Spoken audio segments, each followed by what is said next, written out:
So, hello everyone, and congratulations on reaching this far with the Chevening Scholarship. Being able to reach this level or reach this stage is a huge success. You are the small number of people who have been shortlisted to the interview out of more than 100,000 applicants around the world. So, yeah, you should be proud of yourselves. You should be happy that you have reached this far, but don't be too happy because you want to save some happiness till the end in June when some of you will receive the final awards and the good news in June. Again, congratulations. Um, my name is Salah Essa. To those who don't know me, I was a Chevening Scholar in 2020, 2021, the COVID-19 cohort. Now I am pursuing my PhD in sociolinguistics at University of Bern in Switzerland under the SCAS, the Swiss Government Excellence Scholarship. Today we are here to discuss the Chevening today we are here to discuss the Chevening interview, what it means, what to do, what not to do, and also to answer your questions. So, over the next 2 hours, we will be splitting the session into two parts. During the first part, I'm going to explain what the Chevening Scholarship interview stage is, what you should do, what you should not do, and also after the explanation is done, I will give you the floor to raise your hands and ask your questions. I had hoped that I could have received your questions earlier, but that's all right. We will be starting as of now. Um, so, congratulations. Again, you have made it to a significant milestone, and you should know that you have a plenty of time to get ready and familiarize yourselves to the Chevening interview. Uh, it is an interview, but it is not an exam. So take it easy, relax. You are the best people who know what you have written. You are the best people who know yourselves. So cheer up. It is going to be stressful, yes, to some of you who have been shortlisted for the first time to the Chevening interview. But believe me, the panelists are well trained to absorb any stress once you enter the interview door, and you will see how friendly they are. So it is just an interview. Consider it a job interview, although it is not a job interview. It's all about marketing. You have to sell yourselves. You have to sell your plans. You have to convince them why you think your plans matter the most and how they help your country first, then yourselves next. While Chevening Scholarship is highly competitive, the interview itself is not 100% competency-based interview, which means that you all have equal chances to showcase yourselves and then convince them accordingly. As I referred earlier, you know yourselves better and you should know yourselves better. So during the interview, during the preparation stage to the interview, be yourselves and be realistic and stand out. Try not to show dreams, try not to show hopes, rather try to show fixed plans, solid plans, applicable plans. It is all about applicable plans rather than hopes, dreams, and wishes. And also, you may need to brainstorm your application, brainstorm your essays, especially for the leadership, how you can add more details than the details you have mentioned in your essays.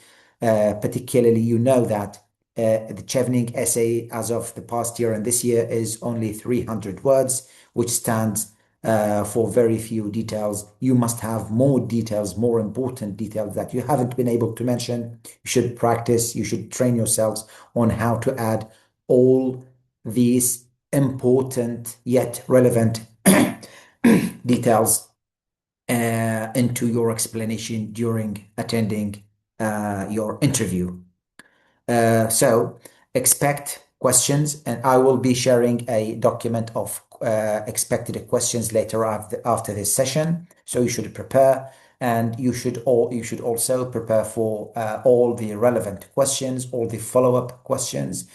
And the best way to do this is by conducting research the Chevening website, research the UK government website, research the UK priorities in Iraq and Kurdistan region for 2026, 2027, and up to 2023. You can just Google UK priorities in Iraq for these years, and you will see plenty of information regarding your fields of specializations. Also, train yourselves to answer within time. I believe that every applicant has a time slot of 30 minutes during which you will be receiving a number of questions. So try to time your answers. Do not answer in a very long way, nor answer in a short way. Give the amount of information, the adequate and relevant amount of information for each question, and try to be as detailful as possible. So here lies the difference. There are two types of speakers. There are the informative speakers and there are the talkative speakers. The talkative speakers are the people who just speak without knowing what to say or by saying irrelevant information, while the informative people are the people who can tell the details and also mention relevant information that they think can be useful, and also more importantly know how to link all these relevant information, all this relevant information, extra information to the details that they have already mentioned in answering the questions in the interview. And don't be shy to ask questions to any Chevener, to me, or to previous alumni. Just go ahead and ask them. If they don't answer you, that's all right. Go to other alumni, go to other Cheveners, ask me in the group. You're welcome, and I will be able, hopefully, to help you to the best of my knowledge. And more importantly, try to find people, try to find alumni, Cheveners of your field, of similar field of specialization of yours, to do mock interview and practice at least one mock interview with them. And be flexible. This is your time. You have 1 month to 1 month and few days to prepare for your interview. So try to be as flexible as possible. Try to prepare and prepare and prepare more and practice, because practice makes perfect. And if even if it means that you have to delay some important work, because this is a one-time chance. You need to use it. You need to work by it so that you can stand out amongst the other applicants and be awarded the Chevening Scholarship by the end of by mid-June. And also stick to the deadlines. Any deadlines that are explicitly clarified or stated by Chevening, please stick to the deadlines. Plan ahead. Know that everything planned will facilitate your work in an excessively easy way. Now let's head to the interview day itself. Authenticity is the key. So be authentic, be real, be who you are. There is completely no need to provide falsified information. The panelists are really clever. They know when the information provided whether they are true or false. So be authentic. Do not be afraid. You have been invited to the interview because they liked your essays, and this invitation is an opportunity to you to provide more truthful information, more precise information. So be authentic and be confident. Be confident of who you are. Before going to the interview, try to practice at home a lot in front of a mirror. Practice your public speaking, practice the way you talk, the way to be convincing, practice with alumni or current Chevening scholars with similar fields of specializations. And when answering questions during the interview, be as clear as possible, be as concise and as precise as possible. Clarity, concisement, and precision matter the most because you will be able to deliver your ideas, your thoughts in the clearest way to save time for more information that you would like to add. And appearance matter. When you go to the Chevening interview, gentlemen try to wear a suit and ladies try to wear the most beautiful formal suit that you have. You are going to the British Embassy in Baghdad, a diplomatic place, a highly prestigious place. So try to look as formal, as official as possible. It is one day considered as an event you are attending. You want to look the nicest. You want to look the most eloquent in the way you speak. You want to look the most well dressed in a high appearance when you go to the Chevening interview. And remember that your goal is Chevening's goal. So your goal should not be separate from Chevening because the Chevening Scholarship is a scholarship not to build your capacities as an individual, but to build your country's or your community's capacity through yourself. So think of it this way. The way you are going to study master's degree in your field of specialization in the UK is not because you want to develop yourself personally, but first you want to develop your country or your community through your field of specialization. So, what you need to know is that you need to set achievable, applicable goals. Again, not hopes, wishes, or dreams. So, the language that you need to use during the interview, use achievable or applicable language. Say, for example, I intend to. Say, I will. Say, I plan to. Do not say, I hope, I dream, I wish, because language of dreams, language of wishes is something unachievable, something might be inapplicable. And when you answer your key example, for example, the leadership or the networking questions, please use the STAR approach. The STAR approach is the best approach you can use to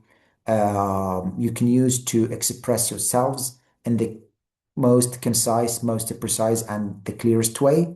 You should start with a situation and or a problem, and then you need to show what was the task that entitled to you to solve this situation or problem, and what action you have taken to solve this situation within your task, and then try to show some results and who benefited from this, the way you led through this situation or problem. You might think that you have extra details regarding the examples you have in your essays that you haven't been able to mention in your essay. It is very fine to mention during the interview. So feel free to practice on how to add these relevant, useful, beneficial details when you approach your example during the interview. Some of you might think that we have had better examples after we have submitted our applications. Can we mention them? Yes, you can. If you think this is better, more relevant, and more people have benefited from it, you can go ahead and mention it. And I would like to mention something that what we are showing you, what I am trying to give you here, is not something as a rule or a doctrine to follow 100%. I'm just saying what I have, what I and some other Chevening scholars have witnessed during their interviews. So we are just sharing what we have faced during preparing for our Chevening interviews and by experience with the Chevening Scholarship through the past years. So you do not have to stick 100% to what we say, nor you have to consider what I say like a doctrine to follow rigorously. We are just sharing our experience. We are just sharing what we have seen.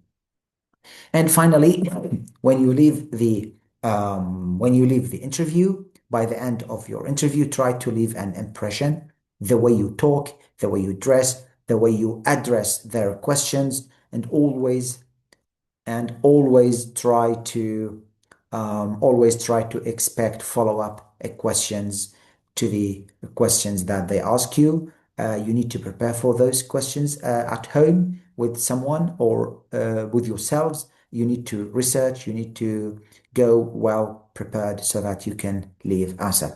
I recall during my fourth application to the Chevening Scholarship in 2020, when I attended the interview, it was online because it was COVID. So I have been giving them plenty of relevant information, plenty of relevant details to the extent that I have I have thought what they were going to ask me and answered their questions before asking them. So by the end of I'm not bragging. I'm just saying, I'm just trying to show you another way uh, you can address the situation. So if you expect what they are going to ask and you address their questions before they ask them, you will leave a good impression. So by the end of my interview, the head panelist asked her colleague whether they have a question for me or not. They said, no, we don't have a question because he already answered all the questions before we wanted to ask them. So at that moment, I knew my fourth application is going to be successful. So yeah, that is the impression that I left, and you can leave your own impression the way you want, the way you like. So, um, now we turn to the questions that you will be asked or you might be asked during the interview. The first question we were asked during our interview is, tell us about yourself. So this is a 1 to 2 minute question. Uh, and its answer, you need to mention your name, your current or most recent profession, your current or most recent education, and extra work if you have, and the most important milestone, something you have achieved and that you're proud of. And also, if you think there is a volunteering opportunity that you're proud of, which helped you through your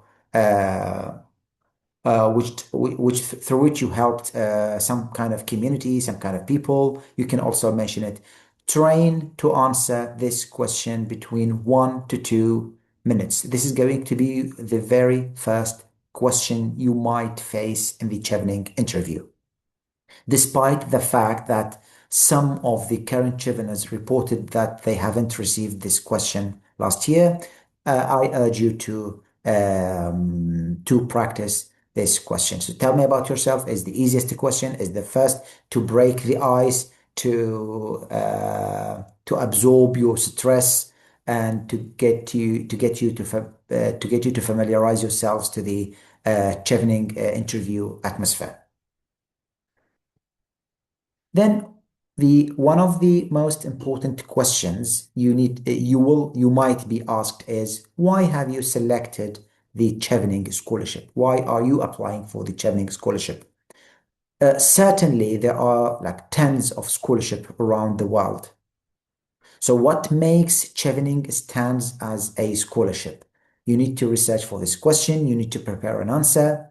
You need to link the importance of Chevening Scholarship to your background on your career objectives, your plans, the issues that you try to tackle, and how the UK supports you through your plans, through your objectives to help your country, and how Chevening Network helps you applying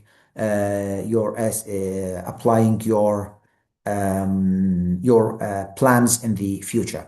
So Chevening has one of the most diverse and the largest network in the world, which includes more than 65,000 alumni around the world.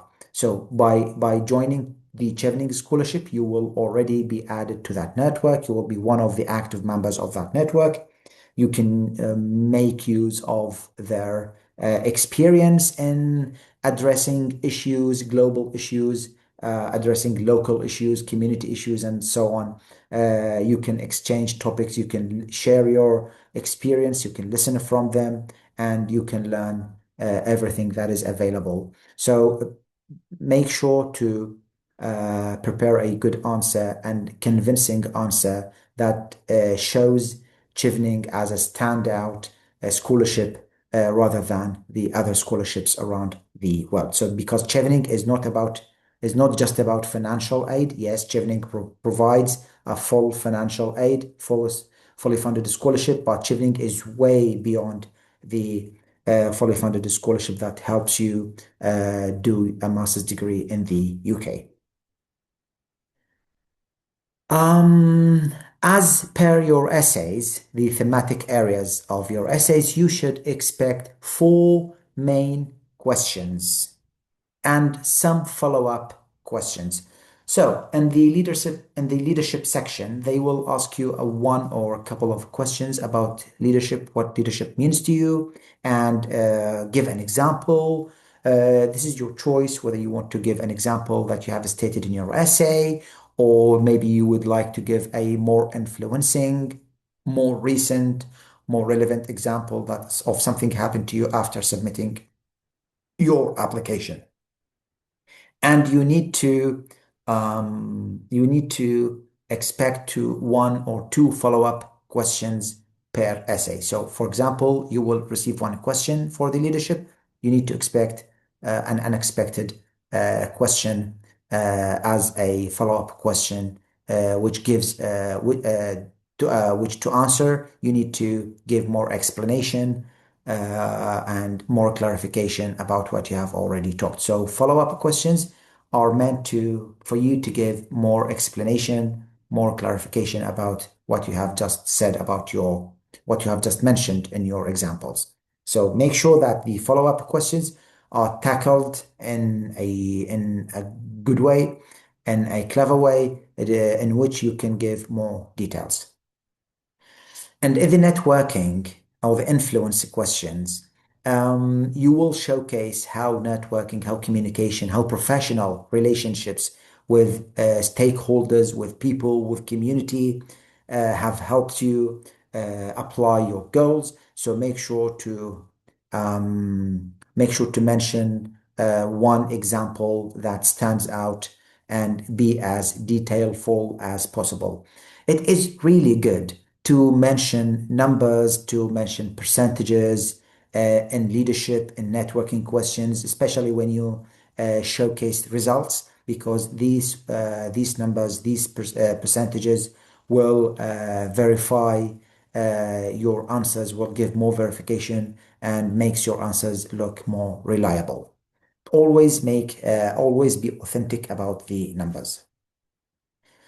When it comes to the study in the UK, the course selection, why you have selected this specific course at these three specific UK universities, not at other UK universities. As you know, for example, if someone chooses linguistics, linguistics is available in almost every UK university, but linguistics as a course is not the same in every UK university. The course content is different from one UK university to the second. So you need to showcase the relevancy of your selections of your course to the objectives, to the plans, to the goals, and show and reflect that on your UK university's selection. You will need to show them uh, valid, accurate reasons on why you have selected this specific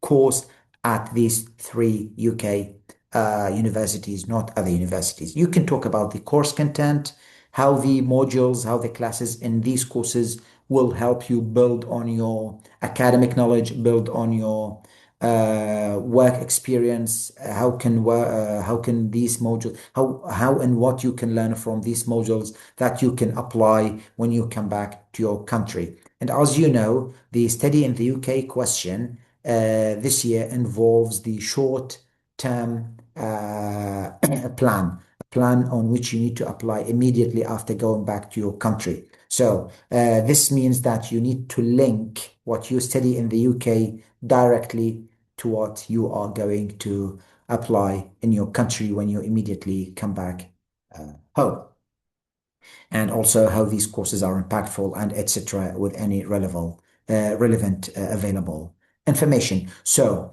I urge you to study, to research, to read the course content of your selected UK universities so that you can have extra knowledge and information on how you are going to answer these questions.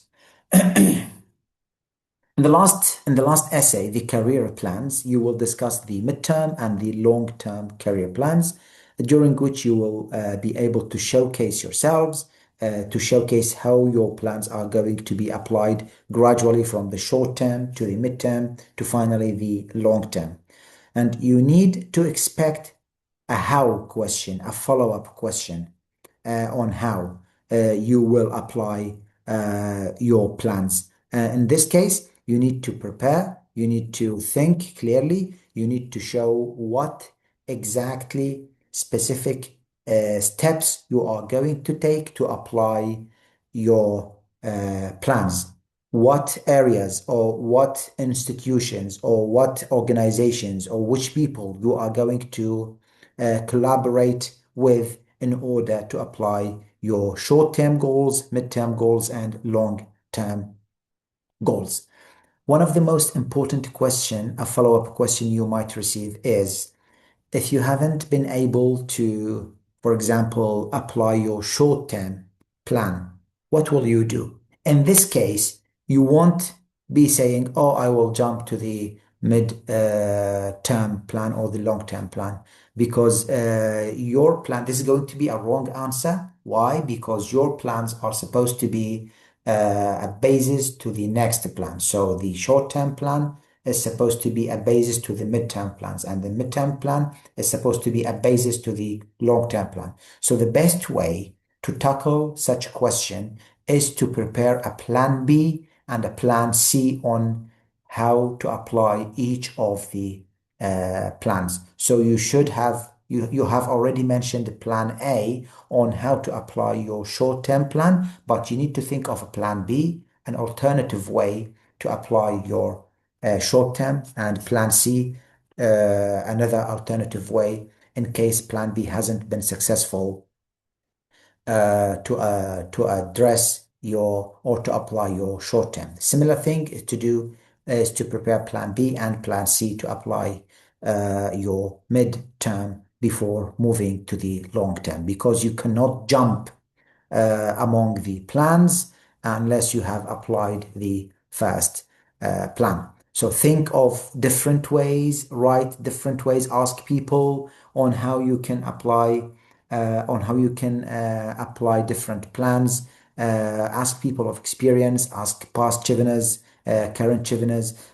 Maybe you can do research on different ways of applying the your essays as a plan B, as a plan C, so that you can go to the interview very well prepared, and you can tackle any issue or any uh, difficulty that you might face when you come back home and apply your plans. Because life is not pink. We need to expect some difficulties, and we need to plan on how to overcome these difficulties with different, well-prepared, applicable plans. A part of studying, you might be asked different questions like, what else will you do in the UK apart from studying? So you are certainly not going to go to the UK just for study. Perhaps you would like to think of activities within the community, like engagement activities, volunteering activities, opportunities, or cultural exchanges, or perhaps attending events or conferences, or taking part in researches, or visiting establishments, institutions, or visiting places or representing your country in the best way in events. So think of various types of activities that you need to do in the UK, and you might want to link them and show their importance to your study. But also spend some times for fun, because in the UK, not all your time is going to be dedicated for studies. So think of an answer to this question.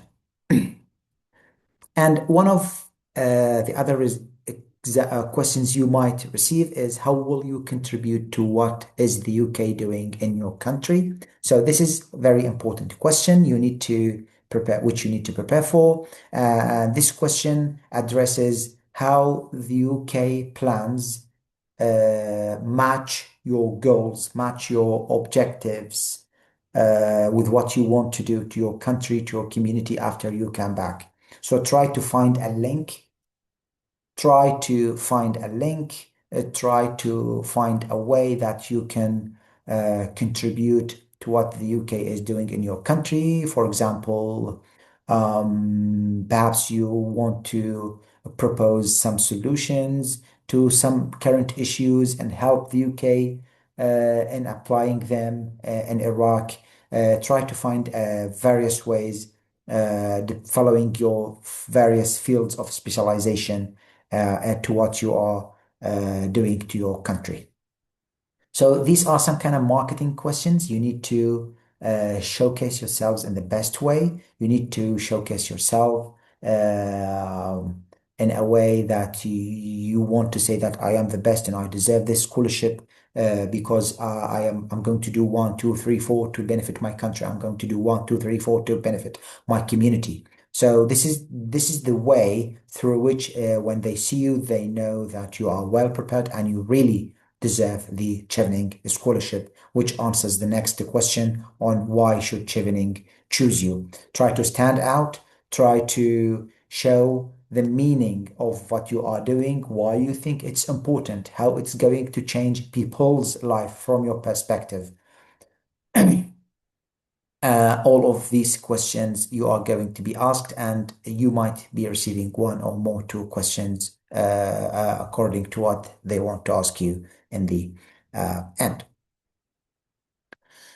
Here are some useful resources which you need to, as links, which you need to take a look at, plus the Chevening website, plus the UK government website, plus the social media and LinkedIn accounts of the Chevening scholarships. Read essays of the most important topics of all the tips of for the Chevening scholars, and try to prepare well. And you also might want to visit my YouTube channel, Chevening with Salah, at which I uploaded all the past sessions. You may want to visit them again and benefit from the questions that the previous applicants have asked, which we have answered.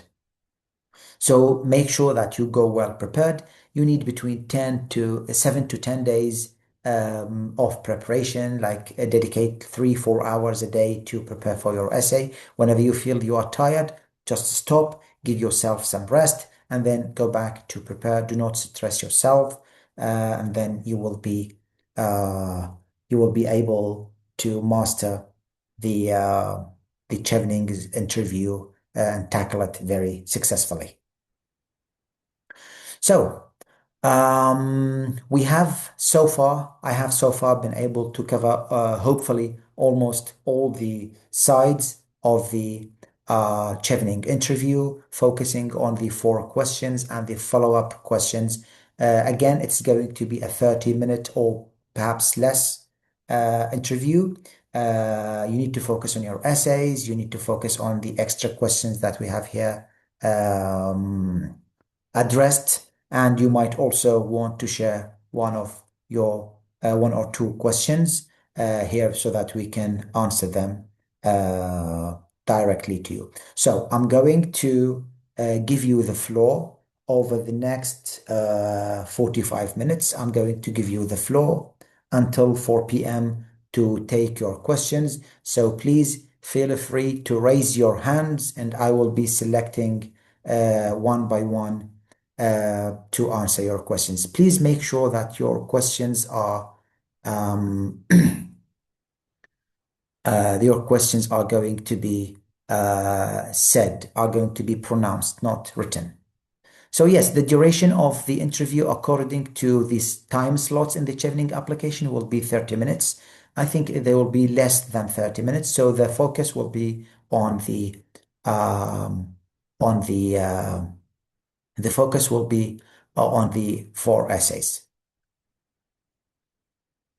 All right. So now if you have any question, please use raise hand button in the below, and then I will give you the chance to open your microphone and ask questions.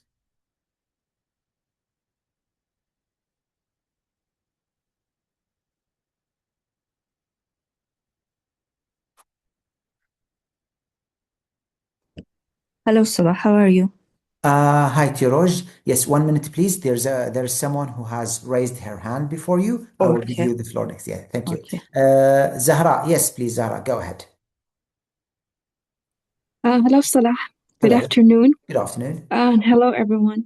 My question is, what is more important, the rank of the university on a whole or the rank of the university in a specific subject, in your opinion? Well, thank you so much. Thank you so much for your question, Zahra.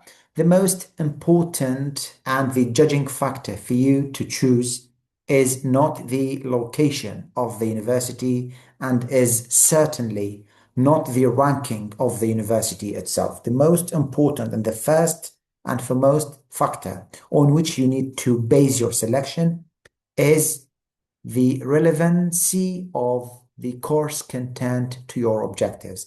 For example, if you are studying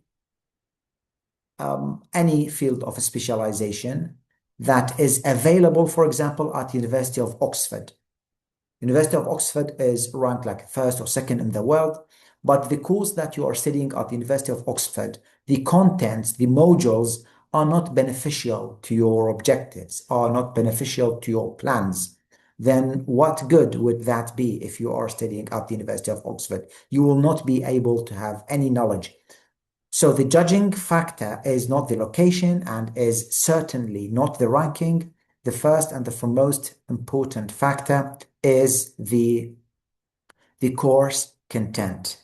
Please base your selections, and you should have based your selections in the application solely first on the course content, not because the X university is in London or the Y university is ranked first or second in the UK or globally. Thank you, Zahra. Yes, Tiroj, please go ahead. Okay. How are you first? Good, thank you. Um, I'm a dentist. I applied for dental technology in the universities. So even I wrote in my essays about the dental technologies experiences. What if they ask me in the interview about the leadership and networking? And I have another Um, um, example is I'm not sorry, relevant to sorry, the sorry to interrupt, dentistry. Tiroj. It's relevant to the company I that work it. Tiroj, I'm sorry to interrupt you. Could you please repeat your question? Your voice was not clear Okay. in the beginning. Okay. I mean that I wrote in my essays about the dental technology experience. What in the, if the interview asked me about the another like if asked me about the leadership and networking, I I bring like another example. It's not relevant to the dentistry. It's relevant to the travel company. It's okay. Would it be okay to mention about this, or would negatively affect my essays? The relevancy of your examples in your essays, especially in leadership and in networking, don't have to be relevant to your field of specialization. So, for example, you are a dentist, but you had a good leadership example in solving a problem that is In a relevant to company. your, yes, in a It was a company. travel company. Yes, please. Yeah. So if you have mentioned such a question, if you have addressed such a problem in your workplace, the problem you have solved in your workplace has had a good benefit on the workplace, on the community that you work with, on the people that you work with, then this is a good example because here you are trying to showcase your leadership qualities, and your leadership qualities are not necessarily directly linked to your field of specialization. However, if you have another example that is related to your field of specialization, a leadership or networking example, then go ahead. The most important thing is to showcase your leadership qualities, whether within your field of specialization or not. But it has to be with something you have done, you have worked on it. So it's something done by yourself, by you. Okay. Yeah. Thank you for your question. Okay, thank you. Yeah. All right, Dr. Go ahead, please. Hello, everyone. Hello, Salah. Can you hear me? Yes, loud and clear. Yeah. First of all, thank you for all what like you were talking. I think, and we were not engaging, and we were just listening. Maybe it sounded awkward for you, but No, we it's were not not. awkward. Actually, I wanted for everyone to listen in the beginning, and then I will give the I will have given the floor to everyone to entangle. That's totally all right. All right. Yeah. So I do have several questions, but I will start with this one, and then I can leave the floor for other colleagues. Okay. I saw that because I also applied for Chevening several times in the past. I made it to the interview before, but this year I noticed that the question prompts are different. Mm-hmm. Like, for example, in the career essays, they ask for the midterm and the long term, Mm-hmm. while in your time, in the past, they were asking in the career essay for short term, long term, midterm, right? And the same for choosing the course. In your Mm-hmm. time and my time when I applied, like in past years, they were asking to talk about the three courses, while this year they asked to talk about one main course, which is the first selection. Mm-hmm. How that would, in your, because you have the experience dealing with different alumni and you have like the connections about the environment in Chevening, basically. How you think that changing the prompts will change the nature of the questions that going to be asked in the interview? If that my question is clear. It is clear. Thank you for your question. Actually, this is one of the smartest things that Chevening has done this year to change this specific prompts. Rather than talking about three courses, they have changed to talk about only your first choice. Why? This is the smartest move they have done because we have selected three courses, and these three courses at different universities are similar courses, and they are linked to our similar objectives.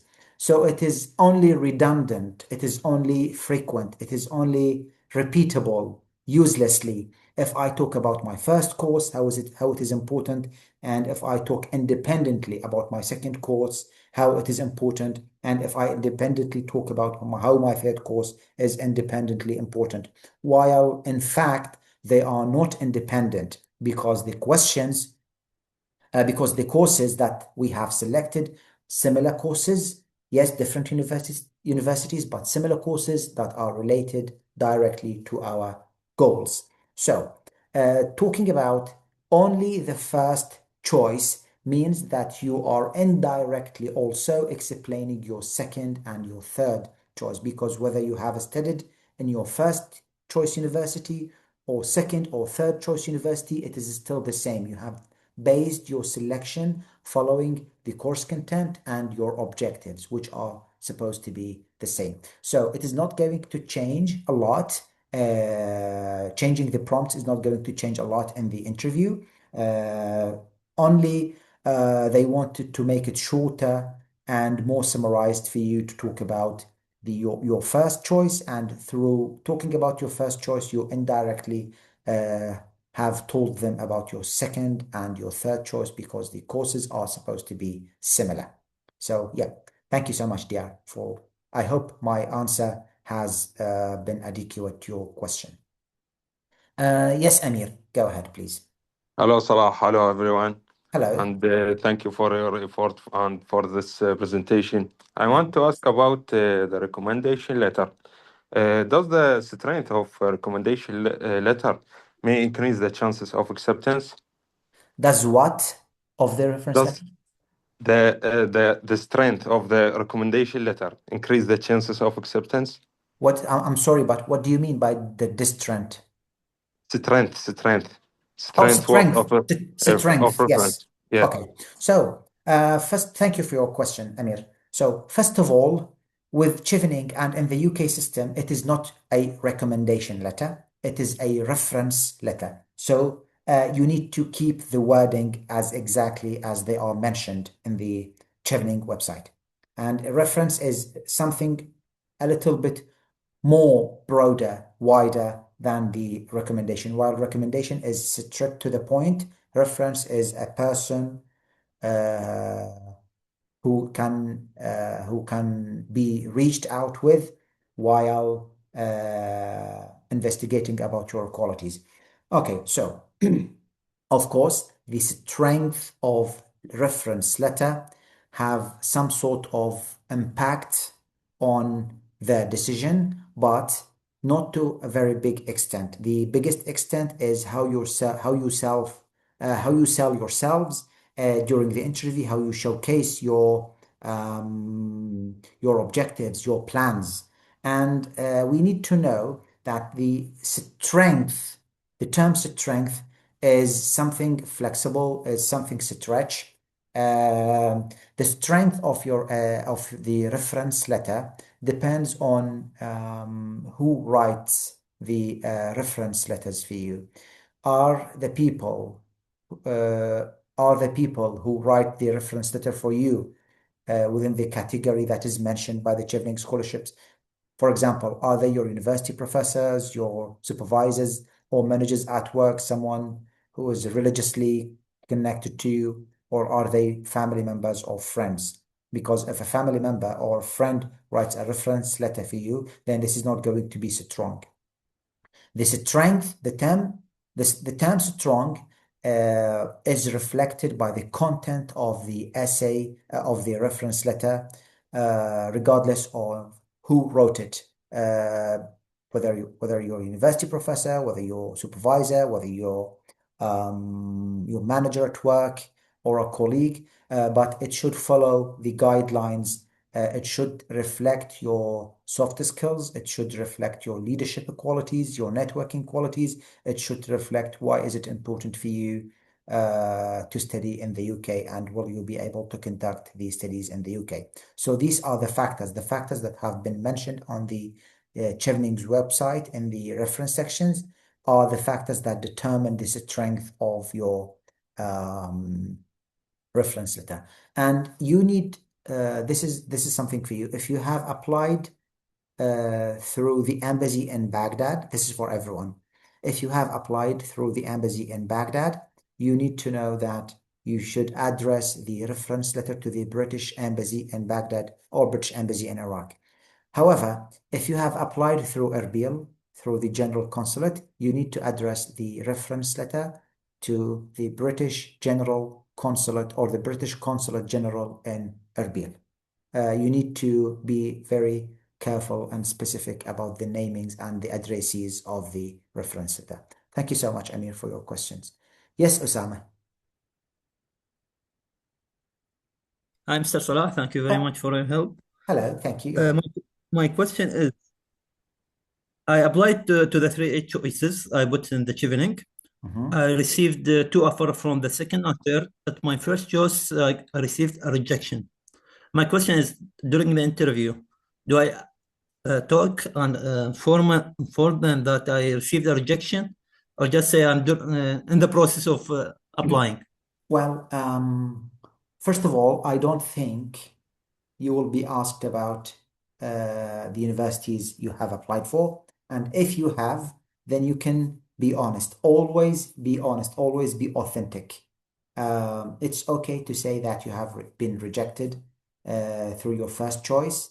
It's really not a big matter. Even if you think that you might be rejected because from the scholarship because you have been rejected by the university. But the fact is, no, you won't be rejected by the scholarship only because you have been rejected by one university. So be authentic. Tell them that you have been rejected, and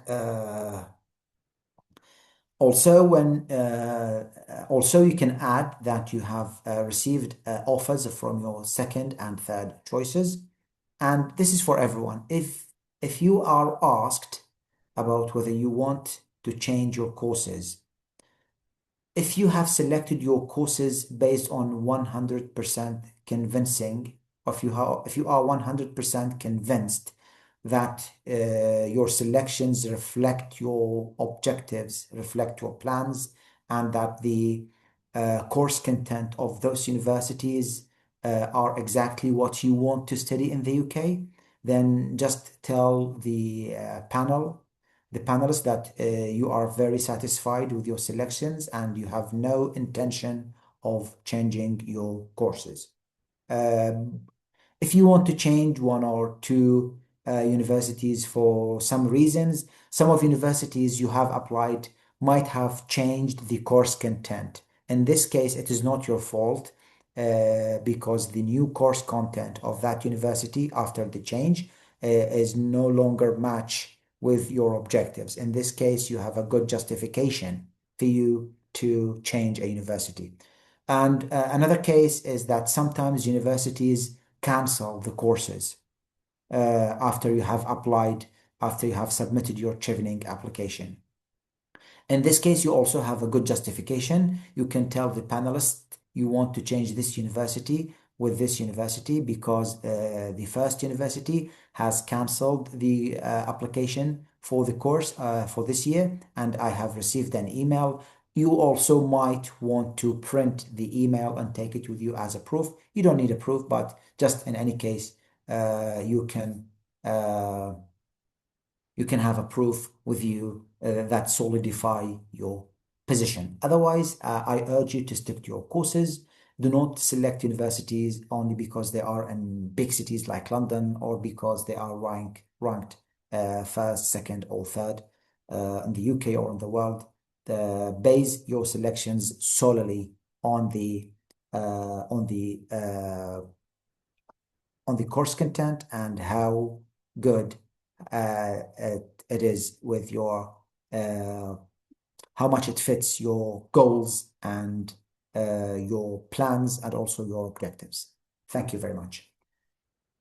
The next one is Golan. Yes, Golan, please go ahead. Assalamu alaikum and good afternoon, everyone. Alaikum I salam. hope you are doing well. Thank you so much, Mr. Salah, to give us this chance to ask all our questions. And I'm really happy to have you here because I couldn't do my best without you, without your knowledge and guidance. Thank you so much again. Thank you. Well, as you know that I had been selected last year, but because I couldn't get unconditional offer on time, I got rejected from the scholarship. So last year, my interview was impressive. According to their body language and reaction to my answer, I knew that I will be selected, and I did. But for this year, I am hesitated about something. For example, last year, I wrote down 3 examples in my leadership and networking essay, but I didn't mention any of these examples that I wrote in my essays. I chose another example, which I did the leadership experience 2 weeks before my interview date. So it was impactful. It had impact on 20 teachers who worked with me. but I have a very long-term and good leadership skill, which started from 2017 till now. It has impact on more than 3,000 people, and I help with many people in business and charities. I'm not sure whether I stay in the same example that I mentioned last year, or should I mention this long-term leadership skill that I have and long-term leadership experience that I have.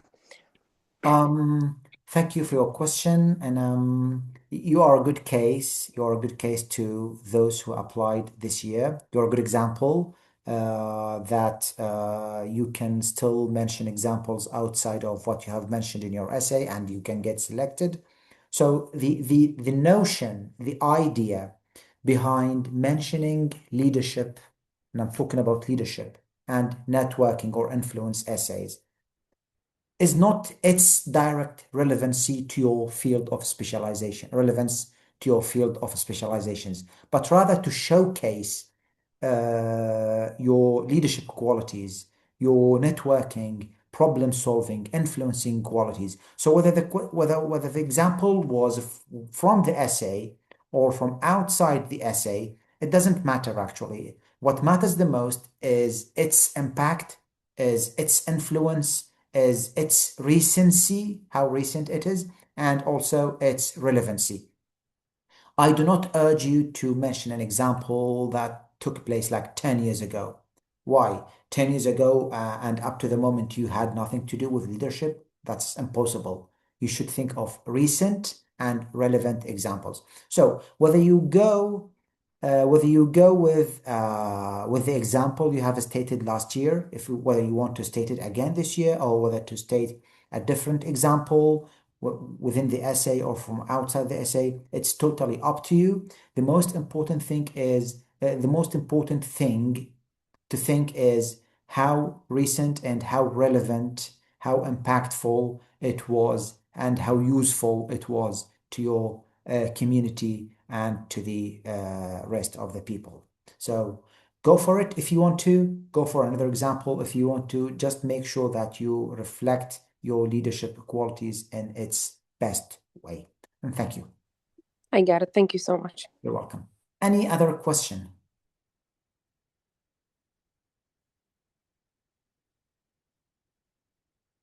Yes, Osama, go ahead.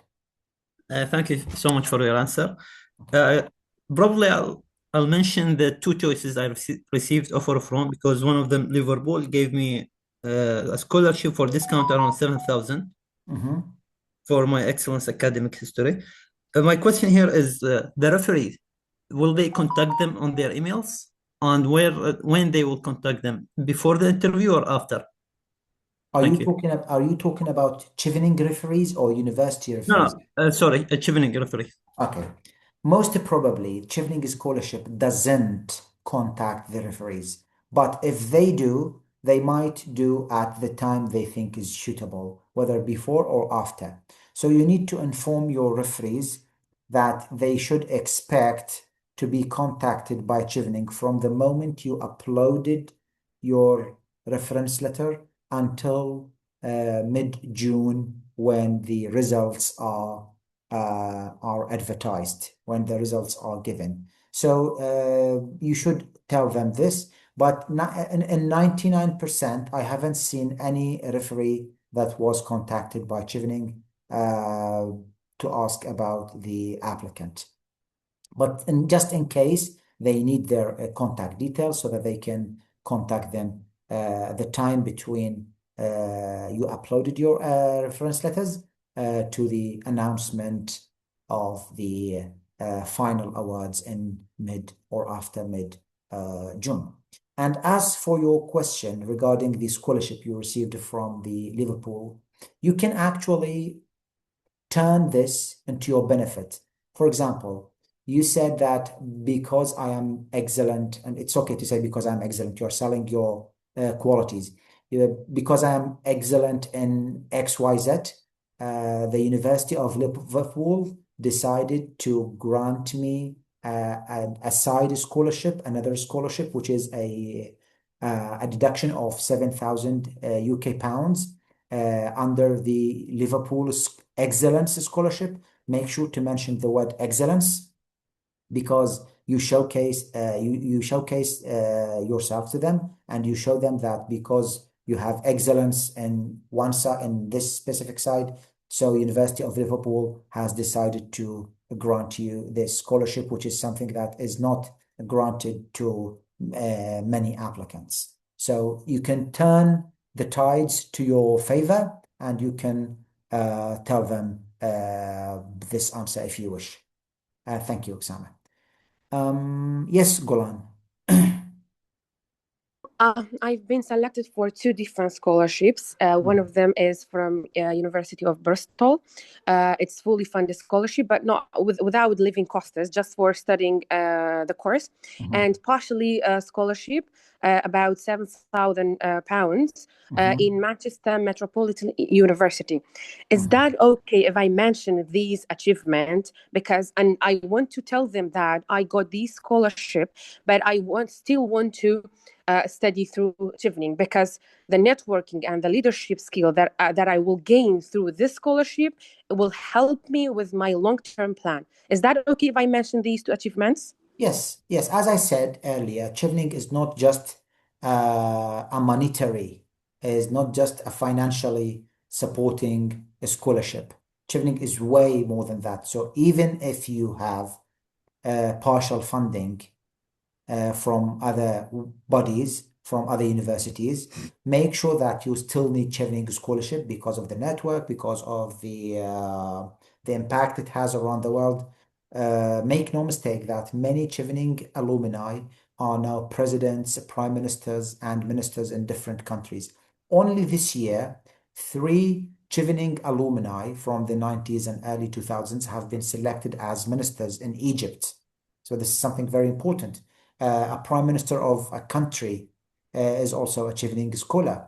A president of an island called Kiribati, somewhere near New Zealand, was also a Chevening alumni. So Chevening is way more important than just a financial support to you. And when you mention these scholarships, do not mention them from a monetary side. Do not say that I have received this fully funded or partially funded with tuition fees. Say because you are excellent in certain way, you have been awarded this.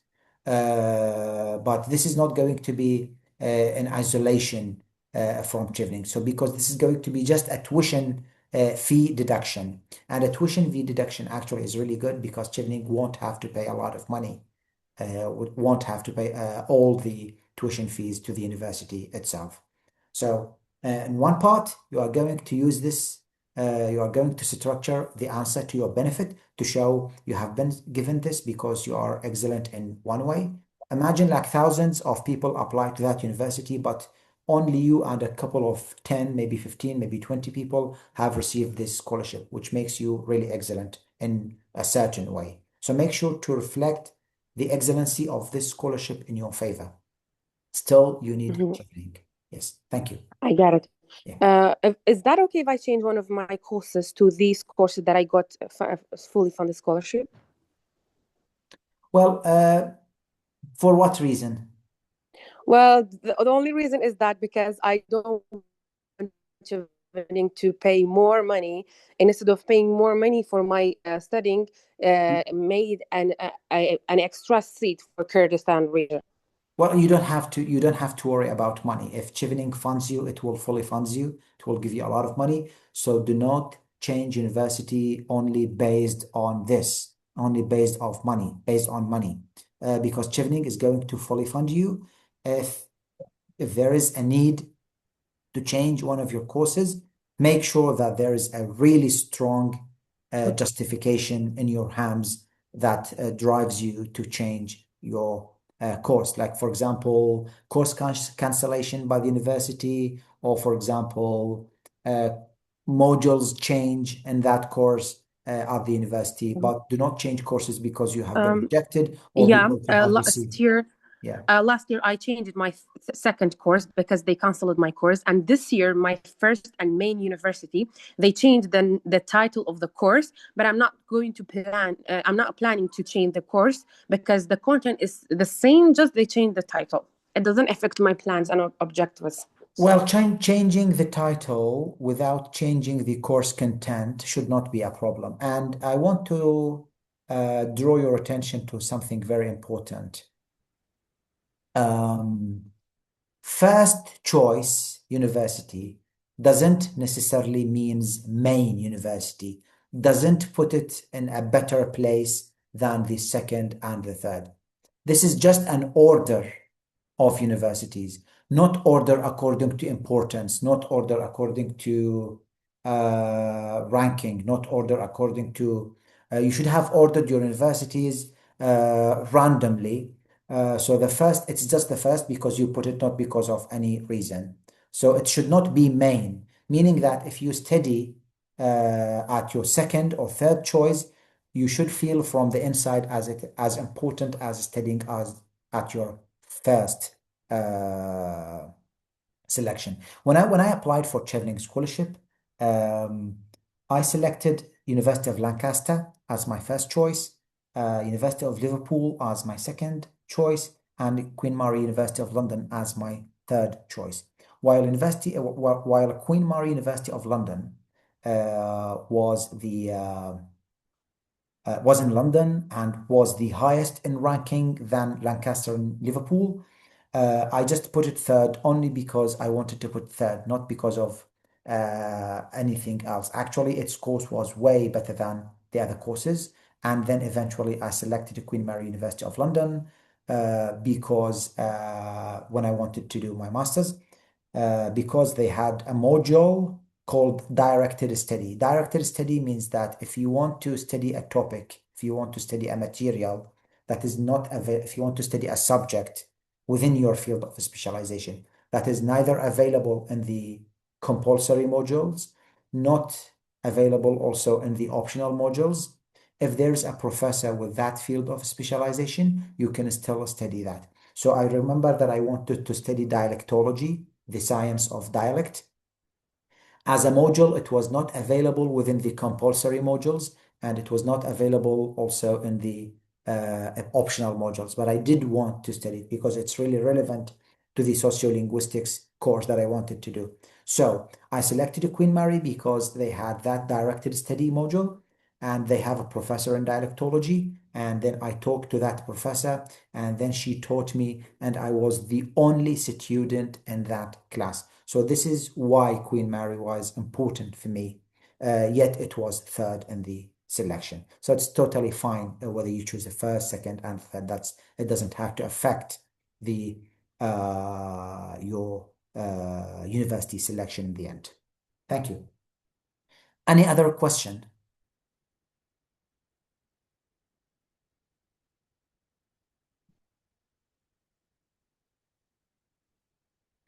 Well, all right. Since there are no more questions, I will stop recording and I will end the session. Thank you for attending the session, and I wish you all the best. I will upload the recording later today to my YouTube channel, and I will share the link with you on the Telegram group. Please feel free to ask any question if you have in the group. Thank you very much and have a good day. Bye.